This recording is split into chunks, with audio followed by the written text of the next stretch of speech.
नमस्कार साथियों, आज एक नए टॉपिक के साथ फिर हम आपके सामने आए हैं।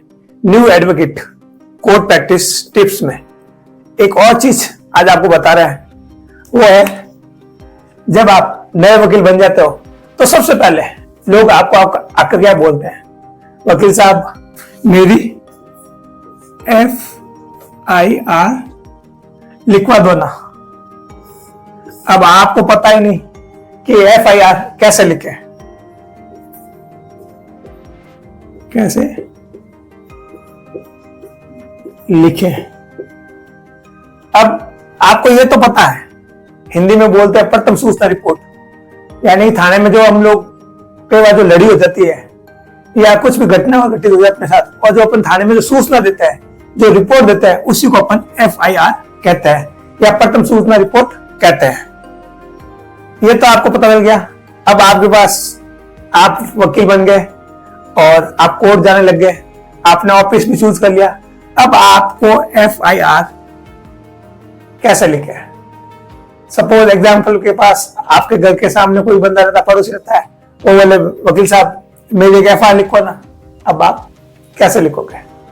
सबसे पहले यही प्रॉब्लम आनी है। तो मजबूत FIR कैसे लिखेंगे?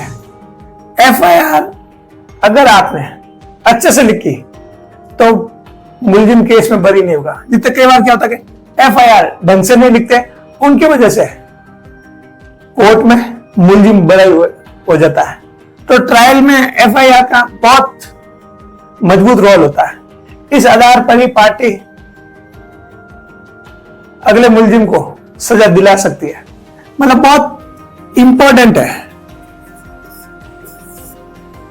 तो इसमें आपको 5 चीजें ध्यान रखनी। मैं आपको फॉर्मेट बताऊंगा। सबसे पहले आप एक व्हाइट पेपर लें और उसको फोल्ड करें और उसमें 5 चीजें जरूर लिखें। अब वो कौन सी है? तो सबसे पहले मैं एग्जाम्पल के माध्यम से आपको बता रहा हूं। मान लो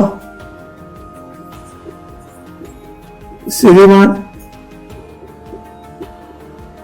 थाना अधिकारी महोदय, अब जो भी थाना है वो लिख दो। जैसे मैं लिखता हूं जोधपुर, ठीक है। फिर इसे रिपोर्ट दर्ज करने हेतु या बाबत भी लिख सकते आप। ये तो हो गया नॉर्मल। अभी मैंने कहा था 5 चीजें कौन सी लिखनी है। सबसे पहले जब भी लिखे आप FIR लिखे, कौन बंदा वो रिपोर्ट पुलिस थाने जाकर दे रहा है, तो उसके नाम व पता और फोन नंबर अवश्य लिखे। सेकंड,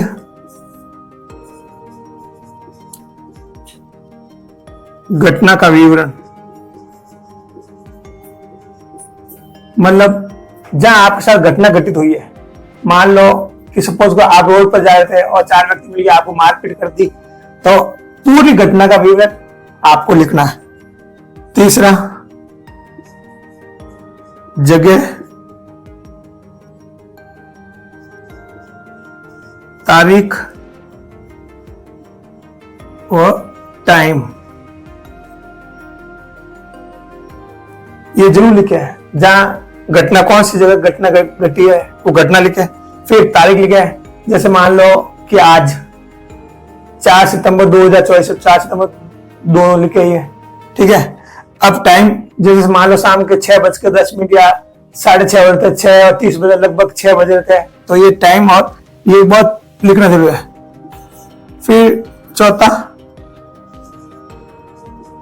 अभियुक्त, जो आपके साथ घटना घटित की है, जो आपके सामने पार्टी, उस पार्टी के नाम और पिता का नाम और पता आपको पता हो तो जरूर लिखे। 5वां, गवाह, जैसे घटना घटी और घटना के समय उसमें कोई बंदा देख रहा था और आप उसको जानते हो तो उसको आप नाम लिख सकते हो। पर गवाह में एक चीज आप विशेष ध्यान रखें, वो क्या?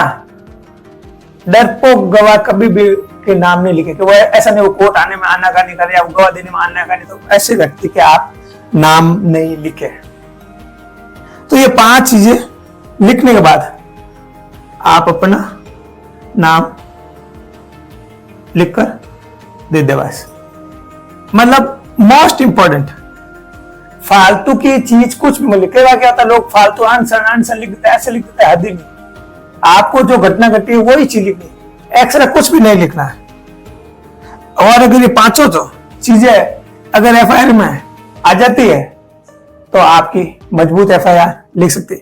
बिल्कुल सिंपल सी है, ज्यादा कुछ नहीं है। आपको इन 5 चीजों को ध्यान रखकर लिखनी है। और अगर ये आपने लिख के सीख गए तो आप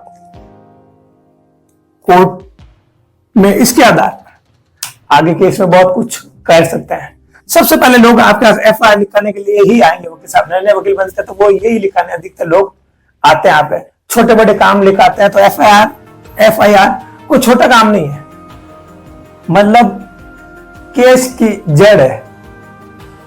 मतलब जैसे मकान बनाते हैं ना, तो मकान की ये नींव है, तो ये आप मान लो केस की नींव है ये आपके। अगर ये मजबूत हुई तो केस ठेठ तक लास्ट तक जब तक सजा होगी तब तक मजबूत रहेगा।